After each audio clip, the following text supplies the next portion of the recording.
will not be discussing the major characteristics of romanticism, or it is comparing with classicism. We'll be just discussing the major characteristics of romantic literature. Okay, romantic literature includes everything, the prose as well as the poetry, but our focus will be on the prose. Okay, major characteristics of romantic literature. The very first thing, romanticism or romantic literature was a reaction against neoclassicism. So neoclassicism emphasized on rules, okay, on complexities, on philosophical stance. Opposition to it, romanticism or romantic literature, they focused on simplicity. They focused on straightforwardness, simple, straightforward writing.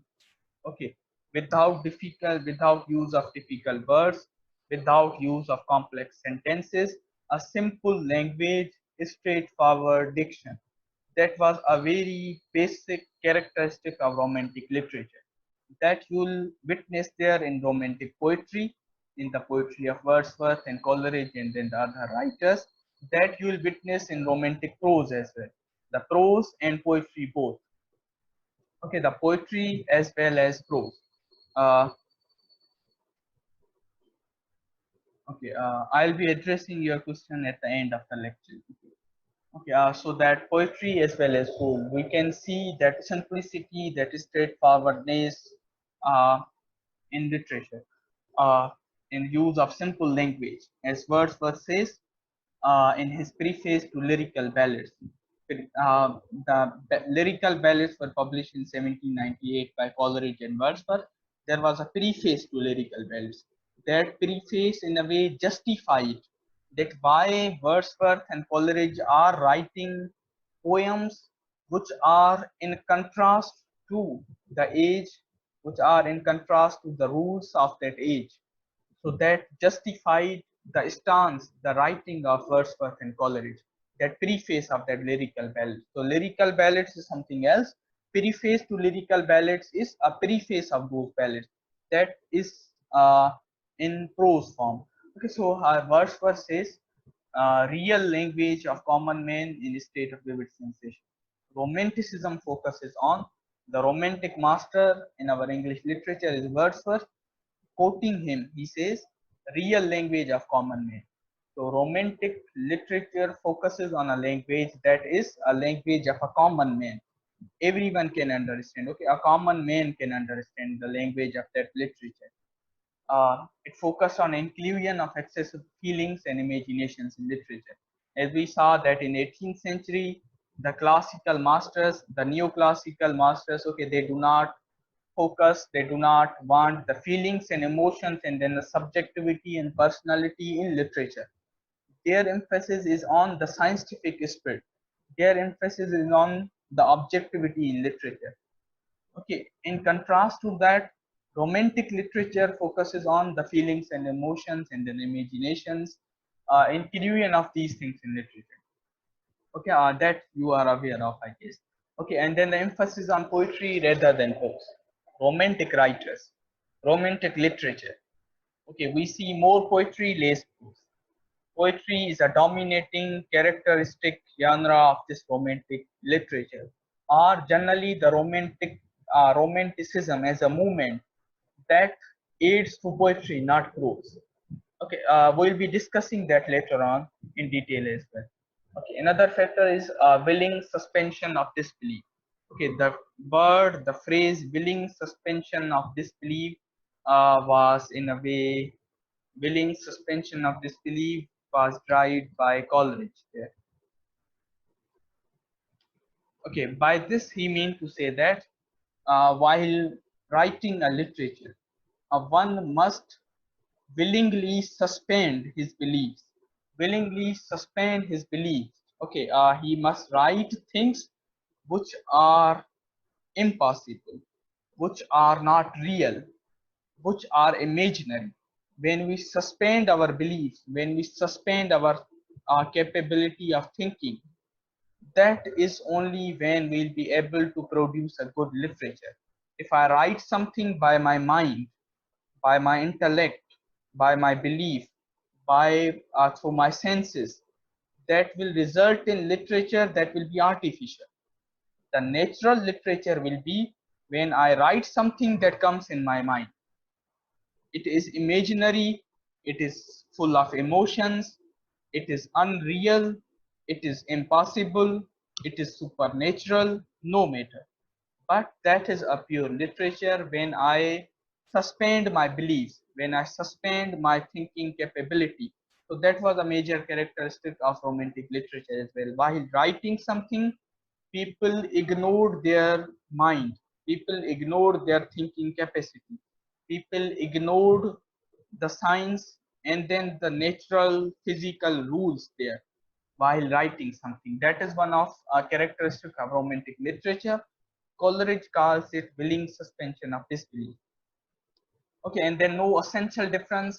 That is something Wordsworth says, that there is no essential difference. This is something line I have exactly taken from Preface to Lyrical Ballads. He says no essential difference between language of poetry and prose. He says there is no essential difference between language of poetry and prose. So that means poetry is as simple as prose. Poetry is as straightforward as prose. As we discussed in our very first class in our university, that what is prose? Prose is in a way genre of literature, a piece of literature written in straightforward and simple language. So we see the major characteristic of romantic literature is also straightforwardness and simplicity. And then Wordsworth says this, no essential difference between language of poetry and prose. It means Wordsworth and then the romantic writers do not differentiate between poetry and prose. That is something very much interesting. Okay, that is something very much uh, can be discussed about. That what is the reason or why romantic writers like Wordsworth do not differentiate between poetry and prose. Okay, see, the word prose means straightforward and simple. Romantic writers focus on simplicity and straightforward. Wordsworth says no essential difference between language of poetry and prose. It means, it proves that romantic writers like Wordsworth do not differentiate between language of poetry and prose. They say if I write something, it can be poetry, it can be prose, no matter. There is no poetry or prose. There is no essential differences between language. A language in which I can write poetry, I can write prose as well. Okay, so that is something can be argued upon. Okay, setting was of humble and rustic life rather than bustling urban cities. Okay, urban cities, sophisticated life was not the setting, was not in the background of those literary works. The setting was of that humble and rustic life. Those the fields, those mountains, those rivers, like we see that in the poetry of Wordsworth and Coleridge. Okay, the sea, and then the things which are natural. Okay, then Wordsworth quoting him, he says, "What is poet?" When someone asks him about poets, he says, "Poets do not write for poets alone." Poets here means generally Wordsworth was a poet, therefore he refers writers as poets. But here you can say writers. Okay, writers. Writers do not write for writers alone. Okay, writers do not write for writers alone, but for men. Writers do not write for learned people.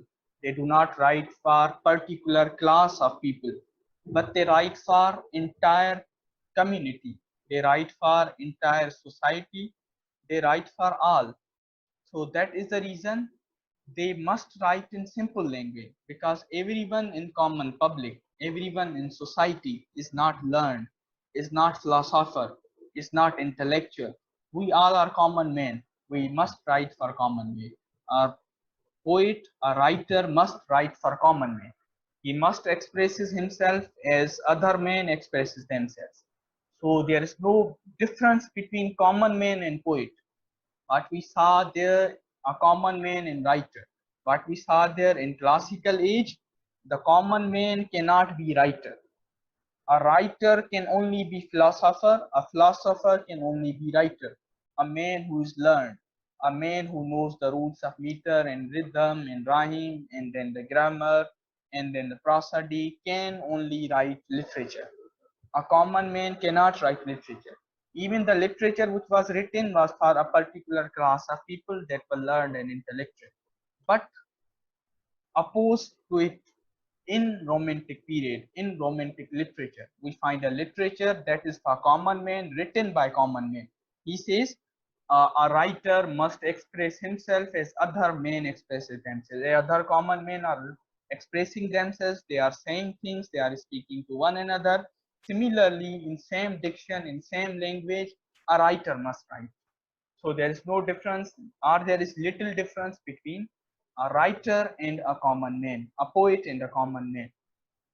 So writer is a common man, but with larger sensibility. He is sensitive to the things, but he is still a common man. Okay, now coming to, we are short in time, so we'll be in a way covering the things in a jiffy. Okay, characteristics of prose of romantic age. Uh, the elements of romanticism are incompatibility with poetry, as we discussed earlier. Poetry is a characteristic genre of romantic age, but and then the characteristics of romanticism fit there in poetry. See, the major characteristic of romanticism is emotions, the imaginations. We can't, or we can include those emotions and imagination in prose, but to little extent. In poetry, we can include emotions and imagination to larger extent. That is the reason poetry is compatible to romantic movement, to romanticism as movement than prose. That is the reason poetry in a way thrived there in romantic age, but prose did not. That is a particular reason, because poetry is in compatibility with the roots of romanticism and prose is not. Okay, therefore the age is specialized in poetry. We find brilliant poetry and poets like Wordsworth, we have Coleridge, we have Keats, Shelley, okay, and then the other romantic poets there, but less prose writers. But still we have some prose writers. Okay, most of prose found in this age is in the form of reviews on periodical magazines. Okay, there was a trend of periodical magazines like Edinburgh Review, London Magazine, and then the Quarterly. Okay, they were publishing prose. There were less books, more magazines in prose. That is one of the characteristics of this uh, of prose writings of this age. We do not find any religious prose here in this age. The prose which is there is mostly related to domestic life, personal life, and then the society, the social life. That is dominating subject matter of the prose of romantic age there. Essay writing was the most popular genre in prose in romantic age. We do not find essay writing mostly. Okay, there are little stories, short stories. There is less criticism, more essay writing. Essay writing is one of the characteristic genre of prose in romantic age. You will see the three major prose writers of this age. Okay, the Lamb, the Hazlitt, and then Dickens. All these three writers, the characteristic major three writers of this prose writers of this romantic age, they will be writing essays there. So essay writing was the popular form of writing there in romantic, uh, okay, in romantic age there. Okay, the works was less philosophical, straightforward, simple, and personal. These are the characteristics of romantic prose. Okay, more focus on subject matter and content, less on style. So the focus was on subject matter. The style was not focused upon. Okay, the form we say.